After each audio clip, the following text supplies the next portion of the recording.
دوسرا فرمایا جو والدین سے قطع تعلق کرتا ہے، والدین سے قطع تعلق کرتا ہے، اس کی بھی بخشش شب برات کی رات نہیں ہوتی۔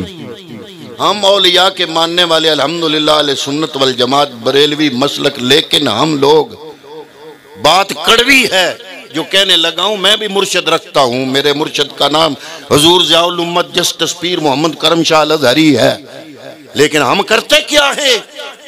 والدین گھر میں ناراض کر کے پیر کو راضی کرنے گئے ہوئے ہوتے ہیں، اور اگر کوئی اور بندہ یہ بات کرے تو ہم اس کو وہابی سمجھ لیتے ہیں۔ یہ حقائق ہیں اور یہ تلخ حقائق ہیں۔ حضور نبی کریم صلی اللہ علیہ وآلہ وسلم کی بارگاہ میں ایک صحابی حاضر خدمت و عرض کیا، جہاد کو لوگ جا رہے ہیں جناب، میں بھی اجازت ہو تو جہاد کرنا چاہتا ہوں، حالانکہ بندوں کی ضرورت تھی، افرادی قوت کی کمی تھی۔ پیغمبر نے فرمایا، پوچھا تمہارے گھر میں تمہاری ماں ہے؟ عرض کیا ہے۔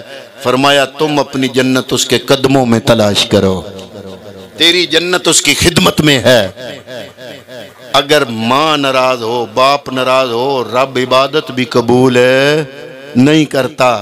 ماں باپ کو ناراض کر کے میں داتا علی حجویری چلا بھی جاؤں، میں ماننے والا ہوں داتا علی حجویری کا، لیکن اللہ کی قسم اٹھا کے کہتا ہوں، ماں باپ ناراض کر کے داتا دربار چلا جاؤں، داتا دربار والا مجھ پہ کرم نہیں کرے گا، نہ میرے حق میں دعا کرے گا، نہ میرا مقدر بدلے گا، نہ میری بخشش کروائے گا۔ کیوں؟ اس لیے کہ سارا دار و مدار والدین کی رضامندی پر ہے۔ والدین راضی ہوں گے تو عبادات قبول ہوں گی۔ اگر آپ 50 حج کر لیں، ہر سال جہاد کریں، قربانیاں دیں، نمازیں ادا کریں، ماں باپ ناراض ہے تو کوئی عبادت قبول نہیں۔ ایک صحابی حضور کی خدمت میں حاضر ہوا، عرض کیا، یا رسول اللہ میں بڑی مشکل سے کماتا ہوں، گھر لاتا ہوں، باپ فضول خرچی کر دیتا ہے۔ وہ اس نیت سے عرض کر رہے تھے حضور کی بارگاہ میں کہ نبی کریم ان کو منع کریں گے، باپ میرے کو منع کریں گے۔ حضور نے پوچھا اچھا تم کماتے ہو؟ عرض کی حضور میں بڑی مشکل سے کمائی کرتا ہوں، گھر لا کے رکھتا ہوں تو باپ سارا اڑا دیتا ہے، فضول خرچی کر دیتا ہے۔ تو حضور نے فرمایا پیسہ تمہارا ہے؟ عرض کی حضور پیسہ میرا ہے۔ حضور نے فرمایا تم کس کے ہو؟ عرض کی حضور میں ہوں تو باپ کا۔ فرمایا تم بھی اس کے، تیرا پیسہ بھی اس کا، تیرا باپ جو خرچ کرتا ہے اسے کرنے دے، اگر رب کو راضی کرنا چاہتا ہے تو باپ کا ہاتھ نہ روک، باپ راضی ہوگا تو میرا رب بھی تجھ پہ راضی ہوگا۔ حضور نبی کریم صلی اللہ علیہ وآلہ وسلم کی خدمت میں ایک بندہ آیا، عرض کی حضور فلاں آپ کا ایک غلام ہے، علقمہ نام ہے، اس کی نزع کی کیفیت ہے، کلمہ جاری نہیں ہو رہا، مہربانی فرمائیں۔ آپ نے ایک صحابی کو بھیجا، فرمایا جاؤ اس کو کلمہ یاد کراؤ، جب بندہ مر رہا ہو اس کو یہ نہیں کہنا چاہیے کلمہ پڑھو، کیونکہ اگر اس پر تو مشکل وقت ہوتا ہے، اگر خدا نخواستہ اس تکلیف کی شدت میں وہ کلمہ پڑھنے کا انکار کر دے تو کافر ہو کے جائے گا۔ آپ یہ توجہ سے سن لو، جب کوئی بندہ مر رہا ہو، روح نکل رہا ہو، اس کو کبھی نہ کہو کلمہ پڑھ، ہاں اس کے پاس بیٹھ کے خود کلمہ پڑھو، خود کلمہ پڑھو، تمہارا پڑھا ہوا کلمہ وہ سنے گا تو شاید اس کے نصیب میں ہوا تو وہ پڑھنا شروع کر دے گا۔ حضور نے اپنا ایک صحابی بھیجا، جاؤ اس کے پاس کلمہ پڑھو۔ وہ بڑی کوشش کرتے رہے لیکن اس کے حلق سے اوپر کلمہ آ نہیں رہا، زبان حرکت نہیں کر رہی۔ حضور نبی کریم صلی اللہ علیہ وآلہ وسلم نے فرمایا، یہ نماز پڑھتا تھا، حضور نمازیں بڑی پڑھتا تھا، سخاوت کرتا تھا؟ فرمایا کرتا تھا۔ عرض کی حضور ہر سارے کام اچھے تھے؟ فرمایا ماں اس کی زندہ ہے؟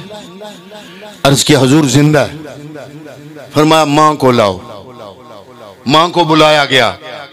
حضور نے فرمایا کیا تم اپنے بیٹے پہ راضی ہو؟ اس نے کہا میں نے بڑی محبت سے پالا ہے، جگر کا خون دے دے کے پالا ہے، لیکن جب جوان ہوا شادی کی تو بیوی کے کہنے میں آ کے مجھے مارتا تھا۔ آج ہمارے معاشرے کا یہ آج کا نوجوان پتہ کیا کہتا، کسی کو سمجھائے نا تو وہ بڑی بہادری سے کہتا ہے کہ میں برابر رکھا ہوا ہے، میں زیادتی نہیں کرتا، ماں اور بیوی کو برابر رکھا ہوا ہے۔ میں نے کہا نہیں، زیادتی ہے، ماں اور بیوی برابر ہے، ماں پھر بھی اوپر ہے، ماں پھر بھی اوپر ہے۔ ماں راضی ہو تو تجھ پہ رب راضی۔ بیوی کو حکم دیا گیا کہ جنت میں جانا چاہتی ہو تو خامند راضی رکھو، خامند کو حکم دیا گیا کہ جنت میں جانا چاہتے ہو تو ماں راضی رکھو، ماں راضی رکھو۔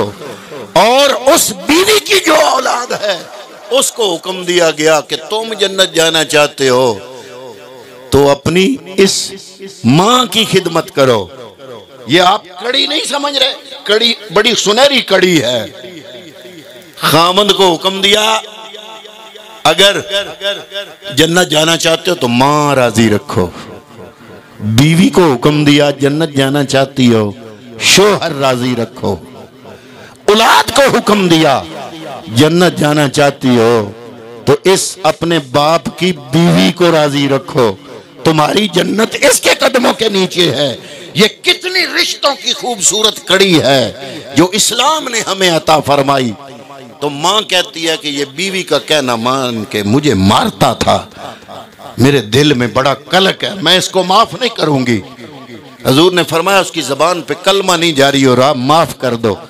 وہ رو پڑی، عرض کی حضور مجھے مجبور نہ کریں، اس نے مجھے ستایا ہی بڑا ہے، یہ چھڑیاں لے کے میرے جسم پہ زور زور سے مارتا تھا، آج بھی میرے جسم پہ نشان ہوں گے، وہ جن سے میرے بیٹے نے مجھے مارا اس مار کے نشان آج بھی میرے جسم پر موجود ہے۔ حضور نے سمجھ لیا کہ یہ بڑی ستائی ہوئی ہے، اس کے دل کو بڑا دکھ ہے، یہ معاف نہیں کرے گی۔ حضور نے فرمایا چلو معاف نہ کر، پھر اس کا ایک ہی حل ہے۔ صحابہ کو حکم دیا لکڑیاں اکٹھی کرو، ان کو جلاؤ، آگ لگاؤ اور اس کے بیٹے کو اس آگ میں پھینک دو تاکہ وہ زندہ جل جائے۔ وہ پھر تڑپ اٹھی، عرض کی حضور پھر بھی میرا بیٹا ہے، میں یہ منظر برداشت نہیں کر سکتی، حضور پھر بھی میرا بیٹا ہے، یہ کام میرے بیٹے سے نہ کرو۔ میں نے اپنے بیٹے کو معاف کیا۔ پیغمبر اکرم نے بلال کو فرمایا بلال جلدی جاؤ، جا کے دیکھو اس کا بیٹا کس حال میں ہے۔ اب تو ماں نے معاف کر دیا۔ حضرت بلال دوڑ کے گئے، دیکھا تو ان کی زبان پہ کلمہ جاری تھا۔ واپس آ کے عرض کیا سونے مصطفیٰ اب تو وہ کلمہ خود پڑھ رہا ہے۔ گویا پیغمبر نے اپنے زندگی میں اس واقعے سے بتا دیا کہ چاہے جتنے عبادت گزار بن جاؤ، نبی کے صحابی بھی بن جاؤ، ماں کو ناراض کر بیٹھو تو ایمان کی دولت نہیں ملے گی۔ اگر ایمان چاہتے ہو، اگر رب کی رضا چاہتے ہو، اگر جنت جانا چاہتے ہو تو اپنے والدین کو راضی رکھو۔ والدین راضی ہو گئے تو رب راضی ہو جائے گا۔ آخری بات کر رہا ہوں، یہ والدین کا زندہ ہونا اتنی بڑی نعمت ہے کہ پیغمبر نے دعا کی، ممبر کی پہلی سیڑھی پہ قدم رکھا آمین، دوسری پہ رکھا آمین، تیسری پہ رکھا آمین۔ یا رسول اللہ دعا تو مانگی کسی نے، آپ نے 3 مرتبہ آمین کہہ دیا۔ فرمایا تم نے نہیں دیکھا، میں نے دیکھا، جبریل دعا کر رہا تھا، مجھے دعا اچھی لگی، میں نے آمین کہا۔ یا رسول اللہ کون سی دعا؟ فرمایا پہلی سیڑھی پہ قدم رکھا تو جبریل نے دعا کی وہ بندہ ہلاک ہو جائے جس کی زندگی میں والدین بوڑھے ہوں پھر بھی وہ جنت نہ جا سکے۔ دیکھ یہ جملے میں ذرا فکر کرو، جملہ کتنا شاندار ہے۔ یعنی پیغمبر یہ فرما رہے ہیں کہ جنت سستی ہے اگر والدین بوڑھے زندگی میں موجود ہیں تو جنت لینا بڑا آسان ہے، جنت بڑی سستی ہے۔ فرمایا جبریل نے دعا کی کہ وہ بندہ ہلاک ہو جائے جس کی زندگی میں والدین کا بڑھاپا آئے پھر بھی وہ جنت نہ جا سکے۔ مجھے دعا اچھی لگی، میں نے کہا آمین۔